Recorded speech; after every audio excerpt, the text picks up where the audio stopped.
Halo teman-teman, kembali bersama Hari di video tutorial Simatron, dan di video kali ini saya akan membahas tentang beberapa parameter pokok, tepatnya 6 parameter pokok yang ada pada prosedur roughing. Ada beberapa pertanyaan mengenai prosedur ini karena di versi terkini dari Simatron itu ada banyak sekali parameternya. Seringkali untuk pengguna baru, untuk beginner, ini cukup membingungkan. Jadi apa saja sih yang harus diisi di prosedur ini? Simak di video tutorial ini. Namun saya ingatkan untuk teman-teman yang belum subscribe, dimohon bantuannya untuk subscribe agar channel ini menjadi lebih berkembang. Oke, seperti terlihat pada layar, saya punya part di mana ini adalah part core dengan ada sedikit area cavity di sini. Oke, kemudian kita siapkan prosedurnya terlebih dulu. Pilih volume milling sebagai main selection, kemudian teman-teman bisa pilih antara rough spiral ataupun rough parallel. Oke, di sini saya gunakan default yaitu rough spiral. Kemudian kita lanjut ke parameter pertama yang harus didefinisikan. Yang pertama adalah tentunya cutter terlebih dulu. Jadi di sini teman-teman wajib mendefinisikan cutter. Ada beberapa pilihan jenis cutter di sini. Untuk roughing, teman-teman bisa pilih milling, kemudian tipe tipnya itu ada 3 jenis, ada bull, flat, dan pull. Umumnya untuk roughing kita biasa gunakan bull dan flat. Jadi seperti contoh di sini, saya menggunakan bull nose diameter 25 dengan radius 2,5 mm. Kemudian di situ ada machining parameter dan motion parameter. Ini tidak wajib untuk diisi, namun saya rekomendasikan untuk diisi karena jika teman-teman punya data dan langsung diinputkan pada tabel cutter ini, nanti akan jauh lebih mudah. Oke, sementara ini teman-teman boleh lewatkan dulu. Yang terpenting adalah diameter dan jenis cutter dan diameter serta corner radius jika ada, karena untuk flat tidak ada corner radius. Oke. Kemudian setelah cutter, teman-teman harus ke mesin parameter.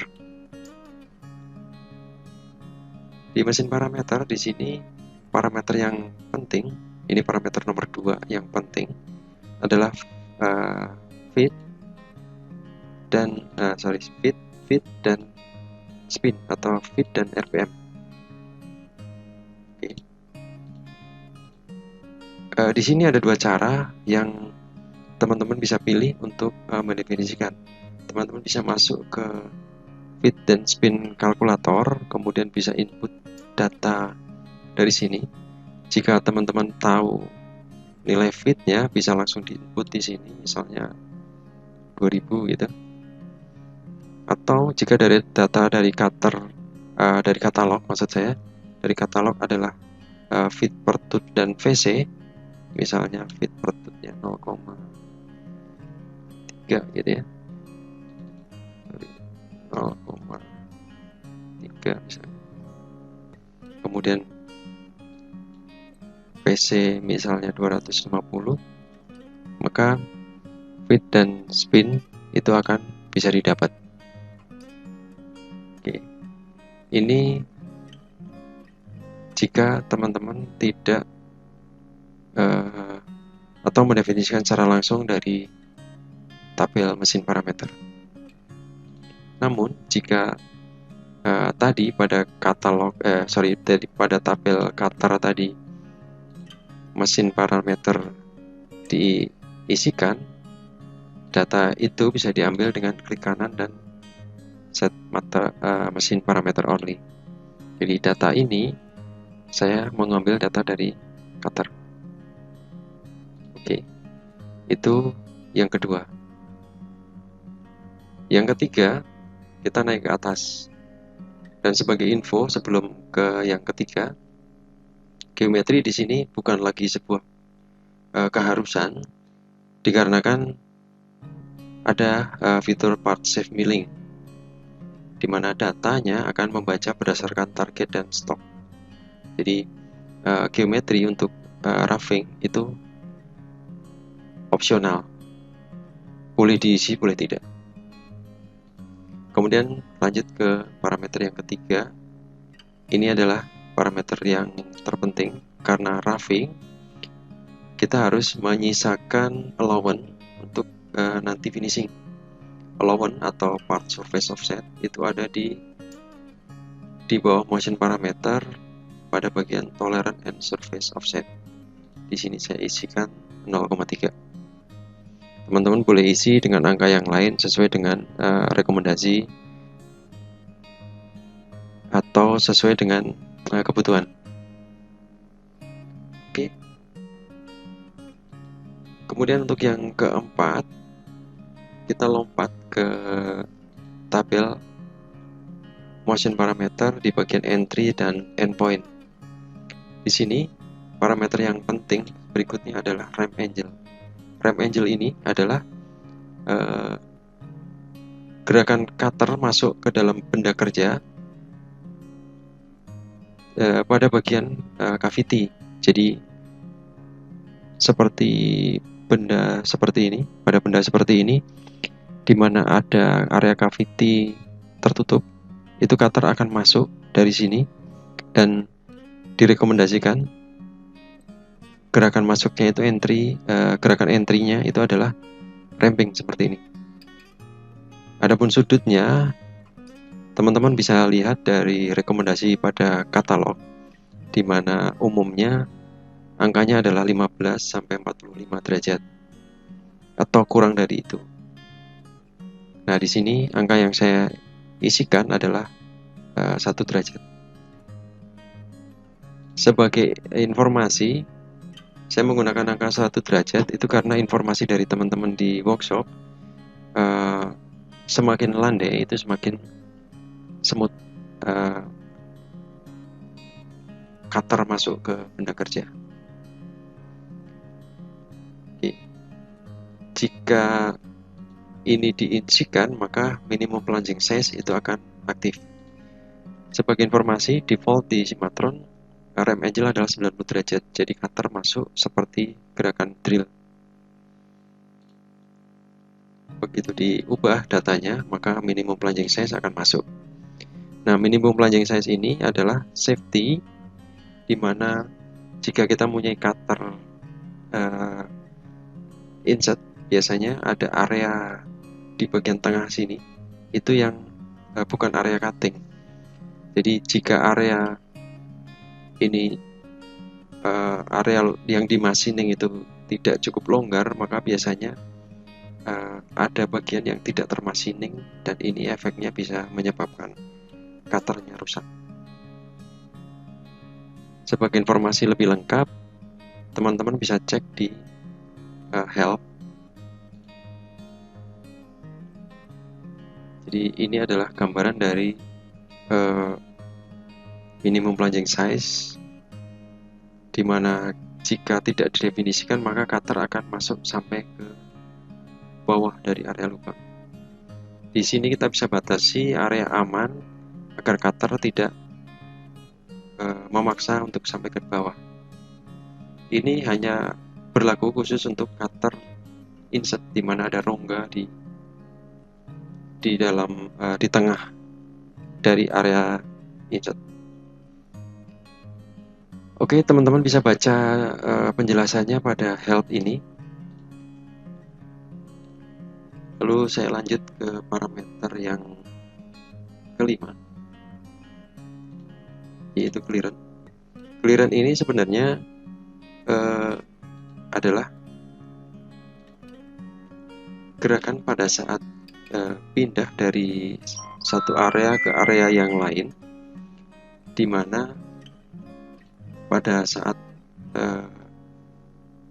atau didefinisikan sebagai internal clearance, defaultnya adalah absolute, di mana selalu naik ke ketinggian yang sama. Di sini adalah 50. Nah, teman-teman bisa pilih menggunakan absolute senilai ini. Teman-teman bisa ganti dengan nilai yang lebih rendah agar pergerakannya absolut tapi tidak setinggi clearance, atau bisa menggunakan optimize, di mana gerakan pindah tadi itu akan menyesuaikan dari ketinggian benda kerja. Jadi gerakan rapid pada saat pindah ini akan berbeda-beda tergantung dari geometri. Kemudian di sini teman-teman bisa tambahkan additional safety set. Jadi dari ketinggian tadi, dari ketinggian internal clearance optimize tadi, itu ditambah sejarak 5 mm lebih tinggi. Kenapa ada additional safety set ini? Ini dikarenakan internal clearance secara default itu hanya setinggi 1 atau 2 mm dari permukaan tertinggi benda kerja, sehingga seringkali itu cukup membuat deg-degan teman-teman operator, sehingga diimprove oleh Cimatron dengan menambahkan additional safety set. Oke, pada dasarnya ini adalah parameter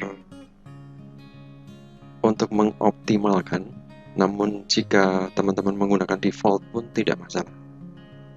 Itu adalah parameter yang kelima.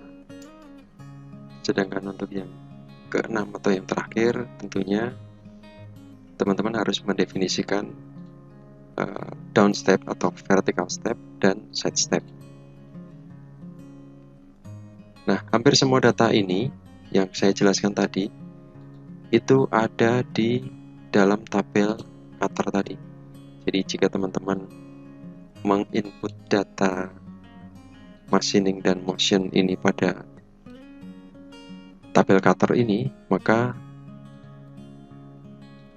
teman-teman cukup ambil cutter tersebut dan set all from cutter parameter, dan semua parameter yang penting itu sudah langsung terisi,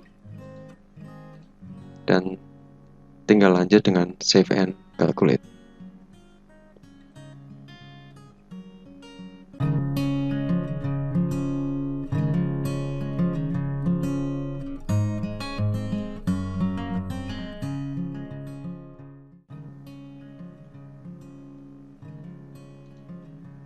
Hasilnya seperti ini.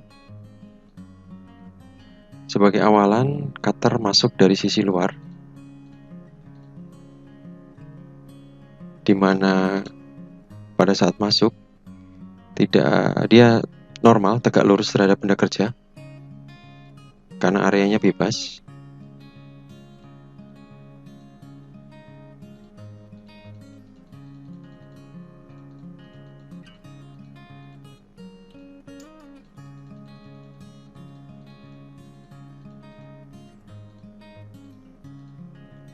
Nah, untuk area ini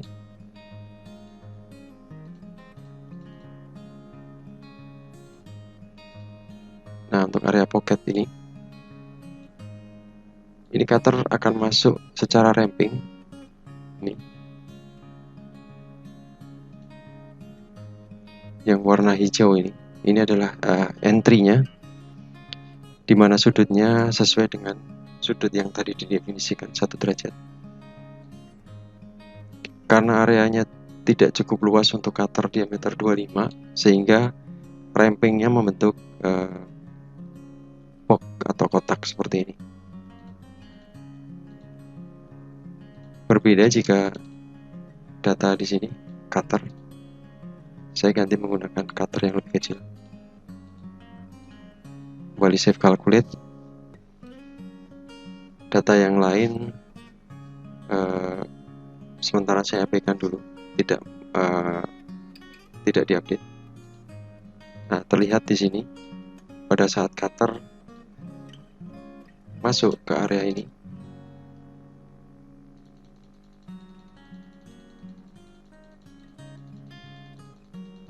ke area tengah atau cavity, dia masuk secara ramping dan membentuk gerakan spiral.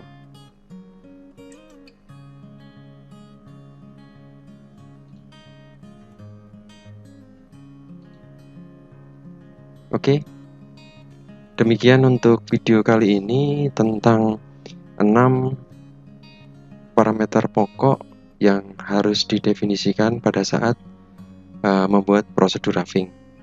Semoga video ini bermanfaat. Terima kasih sudah menyaksikan. Saya Hari, salam save and calculate.